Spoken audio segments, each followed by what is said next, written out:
Aujourd'hui, on salue la vie d'un héros américain. Avec ce qui est probablement, et selon mon humble opinion bien sûr, son meilleur film. Oui, parce que dans le film que je vais vous présenter, il va devoir affronter la mafia, les Colombiens et la corruption policière. Aujourd'hui à revue, Chuck Norris dans Sale temps pour un flic. Et ça commence maintenant.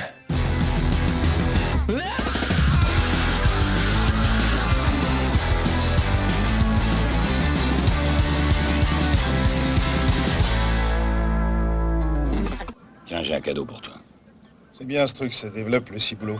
Le film commence par une opération de filature en plein cœur de Chicago. Et là, quand je vous parle d'opération de filature, ils sont tous là, quoi. On dirait que la moitié de la police de Chicago a été monopolisée pour s'occuper de cette opération de filature-là. Et ils font tout ça, apparemment, à travers un mec qui a la coupe mulet la plus... bizarre, je dirais, qu'on n'a jamais vu au cinéma. Mais bon, Chuck est en charge de l'opération, donc on n'a pas vraiment à s'inquiéter, n'est-ce pas? Je te le dis, Spider, ce genre de taudis, c'est pas mon style. Ouais, tu parles, c'est du boulot salissant. La tension d'un deal de drogue. Et Dieu sait qu'en 85, la drogue, c'est mal. Mon Dieu, mais j'en ai rien à foutre, moi, les mecs pas polis, ça me fait gerber, c'est vrai, merde. Et là, tout d'un coup, l'autre côté de la rue, il y a des peintres qui se pointent pour venir faire un petit boulot de peinture, j'imagine. Mon Dieu, mais j'en ai rien à foutre, moi, les mecs pas polis, ça me fait gerber, c'est vrai, merde. Par chance pour tout le monde, Chuck sent les embrouilles. Oui, il a un radar à embrouilles assez développé, je dirais, Chuck. Les peintres? Quels peintres? Les peintres en bâtiment qui sont entrés dans l'immeuble en face. Malheureusement, il sent les embrouilles trop tard, car les peintres n'étaient pas des peintres. Les peintres sont là pour prendre la coke et le pognon, OK? Donc, ça traverse de l'autre côté grâce à une petite planche en bois qu'ils mettent entre les deux buildings, ramasse ce qu'ils ont à ramasser, et là, Chuck voit tout ça, et là, il va se mettre à tirer. Ben, il n'y a pas le choix. Regarde, il est devant un crime. Et le mec, c'est un bon flic. Son partenaire va prendre une balle, mais inquiétez-vous pas, il va le venger tout de suite. Parallèlement à tout ce qui se passe avec Chuck, dans le building, un flic d'expérience, on va dire, va flinguer un gamin qui sortait de son appartement sans s'être identifié. Une bavure policière. Et là, le vieux flic décide de prendre des décisions qui vont juste empirer le cas, qui en tout cas empirer son cas à lui. Le gamin est mort. On peut plus rien faire pour lui. Ce qu'il va faire, c'est qu'il va prendre son arme, sa deuxième arme, et il va la mettre dans la main du gamin, OK? Et il va, quand Chuck va arriver, il va dire à Chuck, non, mais j'avais pas le choix, Chuck. C'était moi ou c'était lui? Non, mais, hein, on va pas s'en faire pour de la petite racaille qui se fait fumer dans un corridor d'appartement de pauvres. C'était moi ou lui? Oui, ça s'est passé comme ça. De retour au poste, on apprend qu'il y aura une enquête des affaires internes sur la mort du gamin. Et le vieux, lui, il s'en fout des affaires internes. C'est un gars de la vieille école. C'est l'inspection des services qui a demandé une enquête. Je suis parti d'un. C'est une salope communiste, celle-là. Chuck, lui, dû à l'échec total de son opération, s'en prend plein la gueule de son supérieur. Comme dans la plupart des films de Chuck, à un certain point, il s'en prend plein la gueule de ses supérieurs. J'en ai ma claque et dit. Comment est-ce que je vais expliquer tout ça au grand patron? On rencontre ensuite le chef des Colombiens, Luis Camacho. Un méchant, un vrai. Mes amis français se souviendront peut-être de lui dans le film Le Marginal, dans lequel il jouait le méchant face à Jean-Paul Belmondo. Oui, il jouait dans Le Marginal, ce gars-là. Faut dire qu'il a la gueule de méchant parfait, quoi. C'est dur à battre. Dans les années 80, tu pensais à un méchant Colombien vendeur de drogue, c'était cette tête-là qui te venait à l'esprit. Et là, le gars, il va croiser Chuck à la morgue, OK? Parce que Chuck va être venu à la morgue, et là, les gars se croisent à la morgue. On ouvre la gorge, on sort la langue, et on noue. Moi, je l'ai toujours dit, menacer Chuck Norris, c'est con. Mais menacer Chuck Norris de lui faire une cravate colombienne, c'est de l'inconscience. Ça vous ira très bien, je crois. Pourquoi est-ce que tu me la donnerais pas maintenant? De retour au poste, on nous présente ensuite le Prowler, l'avenir du travail policier. Mi-robot, mi-tank, mais capable de résoudre tous les problèmes de la rue. On attend toujours ce futur-là en passant. Il n'y a toujours pas de robot, 40 ans plus tard, qui se balade dans les rues. En tout cas, pas pour jouer aux flics. De toute façon, vous savez tout aussi bien que moi que tant qu'on pourra pas les baiser, ben, Il n'y aura pas vraiment de robots dans nos vies. Tout le monde le sait, ça. Il faut vous familiariser avec cet engin. C'est l'avenir. Le boss de Chuck rêve de ces robots-là, mais Chuck, lui, est beaucoup moins convaincu. Hein. C'est pas un robot qui va impressionner Chuck Norris. Parce que Chuck, les robots, c'est comme les communistes. Il les a dans le cul. Encore un flingue sans cervelle. Une simple touche commande le feu. Chuck commence ensuite son enquête. Et son premier truc, c'est de filer les Rital, parce que ce seraient les Italiens qui auraient attaqué les Colombiens. Et là, lui, il se met sur la piste des Rital. Et Chuck connaît la filature. Il a du savoir et de l'expérience à partager. Rien à Observe voir ce qui avec... se passe, Nick. C'est ça le métier. Moi, je vous le dis, regarder Chuck Norris faire une filature, c'est comme regarder un poète écrire une sonnette. Toute cette filature-là va le mener à une fille nommée Diana. Et Diana, c'est la fille d'un des patrons de la mafia locale, un des mecs qui a participé au meurtre des Colombiens plus tôt. C'est dans une exposition d'art moderne que Chuck fera le premier pas. Je suis Eddie Cusack. Et vous êtes flic, n'est-ce pas? Oui, la fille a une petite attitude, OK, mais les femmes fortes, ça n'a jamais fait peur à Chuck Norris. Ravi d'avoir bavardé. Chuck décide ensuite d'aller voir le chef de la mafia pour lui dire « Bon, on arrête les conneries, là. Il n'y aura pas de guerre de gang sur mon territoire qui est Chicago. Vous allez tous vous calmer. » Mais avant de parler au chef de la mafia, il y a un mec qui vient et qui lui dit « Oh, tu peux pas lui parler. » Ça aussi, tu peux pas bloquer le chemin à Chuck Norris et qu'il n'y ait pas de conséquences, quoi. Va te laver le cul. Chuck va essayer de lui parler, essayer de lui faire comprendre la raison, que ça ne donne rien de lancer une guerre, etc., etc. Mais comme plusieurs chefs de la mafia, il veut rien savoir de ce que Chuck a à lui raconter. Et je vous jure que quand Chuck vous regarde comme ça, là, comme je vais vous montrer, là, moi, à ta place, là, je commencerai à écouter ce qu'il a à me dire. Et si en plus il te répond un truc comme ça, moi, à ta place, je commencerai à faire mes arrangements funéraires. On ne me menace pas, moi. Ce n'est pas une menace, monsieur Scalez. C'est une prédiction. Malgré les meilleures intentions de Chuck, la guerre entre les Colombiens et les Italiens commence. On a tous peur pour Diana. Deviendra-t-elle une victime collatérale de cette guerre de gang-là? Eh bien, pas si Chuck a son mot à dire. Personne d'innocent ne sera victime d'une guerre de gang si Chuck est là. Angel! Lâche-la. Chuck se lance ensuite dans une poursuite endiablée dans les rues de Chicago. Un grand moment de cinéma, selon moi, une des plus belles poursuites des années 80. On voit un Chuck Norris en pleine possession de ses moyens face à un méchant Colombien. Ça fait chaud au cœur. On va se retrouver maintenant dans le métro et là, Chuck va donner un avertissement à ce gars-là. Et quand Chuck t'avertit, écoute. Rends-toi. Le mec, bien sûr, va pas écouter Chuck. Et là, il va commencer à essayer de monter et réussir à monter sur le toit du métro et essayer d'échapper à Chuck. Chicago, ville de tous les dangers. Là, le gars, il pense qu'il va réussir à échapper à Chuck en sautant peut-être une dizaine de mètres dans la rivière. C'est sûr que Chuck va te suivre. Il te pourchasse. T'es fini, c'est fini. Tu penses vraiment que c'est un peu d'eau qui va faire peur à Chuck Norris? Donc, Chuck saute dans l'eau. Sauf que le Colombien, il avait pas regardé des deux côtés de la rivière avant de sauter. Fait qu'il va se prendre un bateau en plein d'en face. Non! Ah! Là, la fille que Chuck vient de sauver voit Chuck sortir de l'eau tout mouillé. Pour elle, c'est un éveil sexuel, là. Chuck, lui, qu'est-ce que tu veux qu'il fasse d'autre? Il va aller la voir pour la rassurer. C'est un gentleman. Il va la rassurer. Il va lui dire, t'inquiète pas, Chuck est là. C'est donc vrai. Suite à l'incident d'aujourd'hui, Chuck va décider d'aller cacher la fille chez un de ses amis qui, lui, avant était policier. Et là, il est à retraite, mais Chuck sait qu'en cachant la fille là-bas, elle pourra pas se faire choper par les Colombiens. Donc, il va là. Il va la cacher là-bas. Il demande une faveur à un ami, parce que Chuck a encore des amis. Elle refuse une protection officielle, mais on peut pas la laisser seule.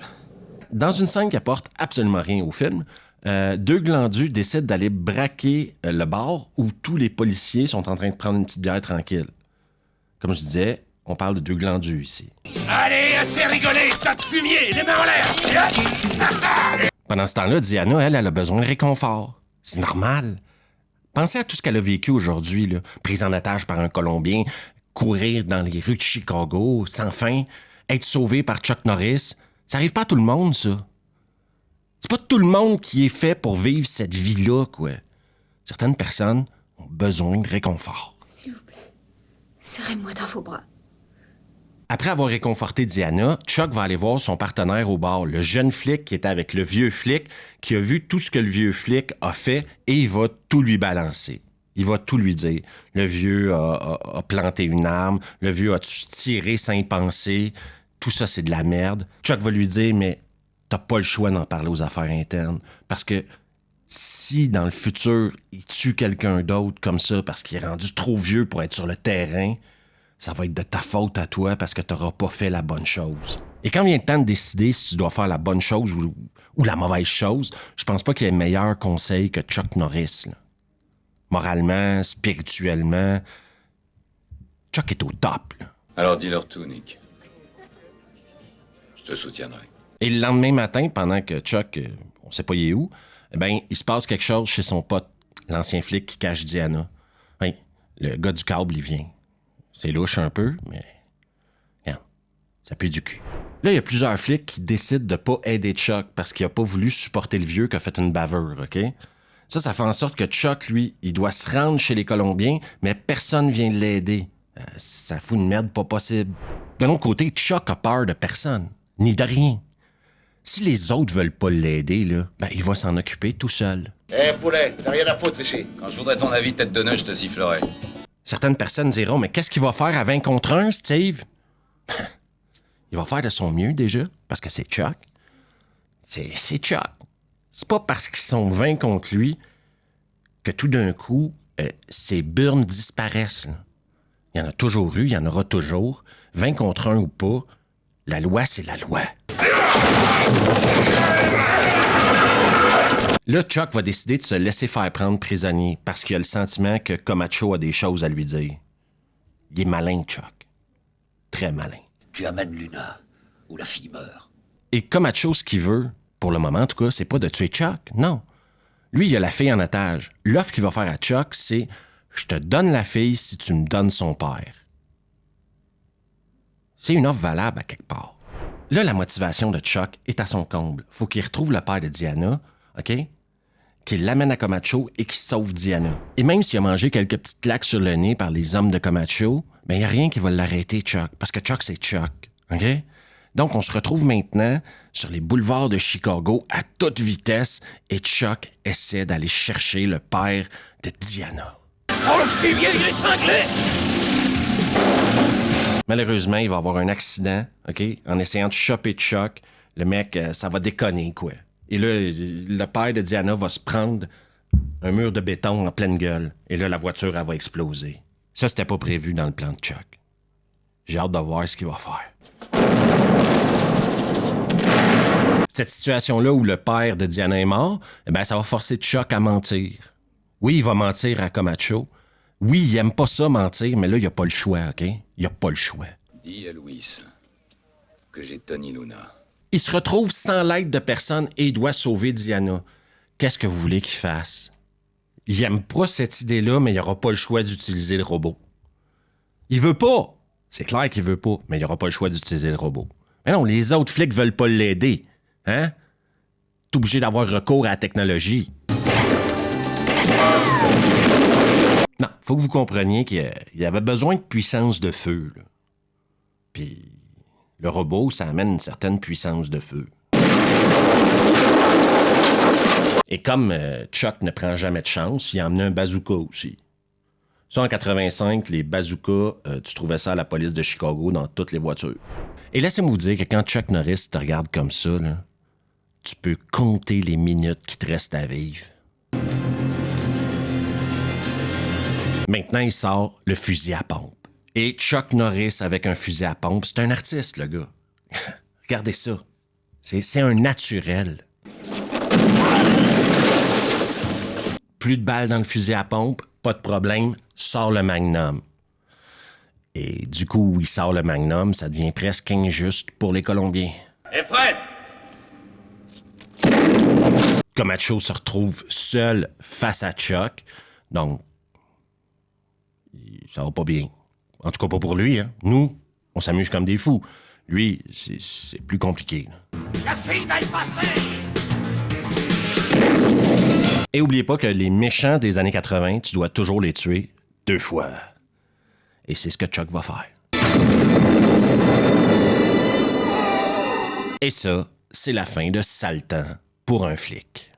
On se voit demain. Déjà, Sale temps pour un flic a été réalisé par Andrew Davis. Ça, c'est le gars qui nous a donné Nico, Piège en haute mer et Le Fugitif. Donc, le gars sait réaliser un film d'action, OK? Je pense qu'on est tous d'accord pour dire ça. Mais aussi, le gars est capable de filmer des scènes de combat, des scènes d'arts martiaux avec un Chuck Norris qui est peut-être pas le meilleur acteur au monde, mais sous la réalisation d'Andrew Davis, selon moi, il donne sa meilleure performance en carrière. Parce que la carrière de Chuck Norris peut être à quelque part divisée en 3. T'as le côté hyper nanar, des films hyper nanar qu'il a fait, qui sont vraiment nanardesques. Là. J'ai fait The Hitman, par exemple, sur ma chaîne. C'est des gros nanars. Deuxième catégorie, t'as tout ce qu'il a fait avec Cannon, je dirais, OK? Qui sont très patriotiques, très américains, Reaganesques, etc., qui était son époque Cannon. Et ensuite, t'as quelques pépites, OK? Qui sont des films incroyables avec Chuck Norris dedans. Et ces pépites-là, pour moi, c'est Lone Wolf McQuade, qui donnera quelques années plus tard Walker, Texas Ranger, et Sale temps pour un flic. Ces 2 films-là, pour moi, c'est ses meilleures performances, mais c'est aussi ses meilleurs films, je pense. Et là, je vous parle qualité générale de ce que tu regardes. C'est pas des nanars pour moi, ces films-là. D'ailleurs, Sale temps pour un flic, c'est un super bon film d'action. Même chose avec Lone Wolf McQuade. C'est des super bons films d'action. Le fait qu'il y ait Chuck Norris, l'athlète dedans, ça se voit presque pas. Parce qu'il est très bon dans ces 2 films-là. Oui, il en a fait des nanars, Chuck. Il en a fait une chier. Oui, il en a fait des films qui étaient presque de la propagande. Mais c'était l'époque qui voulait ça. On va pas rejuger le mec maintenant qu'il est mort, quoi. Parce que juger le mec, c'est un peu juger l'époque aussi. Puis... on vit pas dans le passé, là. C'est arrivé, ça fait plaisir à regarder, c'est divertissant parfois. C'est la vie, quoi. On va pas commencer à refaire la vie de Chuck Norris parce qu'il est mort. Ceux qui suivent la chaîne savent que j'ai 4 ou 5 films de Chuck Norris que j'ai fait sur ma chaîne. Et il y a un truc que j'apprécie énormément de Chuck Norris. On n'en parle pas assez souvent de ça, mais le mec, c'est un véritable athlète d'arts martiaux. Il a été champion de karaté. Il a fait du kickboxing. Il fait pas semblant d'être bon en arts martiaux. C'est pas Steven Seagal, Chuck Norris. Pourquoi t'es sévère avec Steven Seagal, Steve? Parce que je peux. Et que ce soit les films qu'il avait fait dans les années 70, 80 ou 90, ces qualités athlétiques-là sont toujours là dans les films et ça se voit qu'il sait ce qu'il fait, quoi. Et c'est super divertissant quand c'est bien fait, comme dans Sale temps pour un flic. Et je vous dirais que si cette semaine vous avez l'intention de revoir un film de Chuck Norris, je vous conseille Sale temps pour un flic parce que c'est dans ce qui est de mieux et c'est peut-être son meilleur film. Selon moi, en tout cas, c'est son meilleur film. Merci à tout le monde d'avoir pris le temps de regarder la vidéo. Chuck, on pense à toi. Si vous n'êtes pas abonné, vous pouvez le faire juste là, laisser un pouce, activer les notifs. Allez faire un tour sur Patreon où à partir de 3 € par mois, vous pouvez avoir accès à des vidéos exclusives, des vidéos non censurées et sans publicité. En attendant, on se revoit bien sûr la prochaine fois.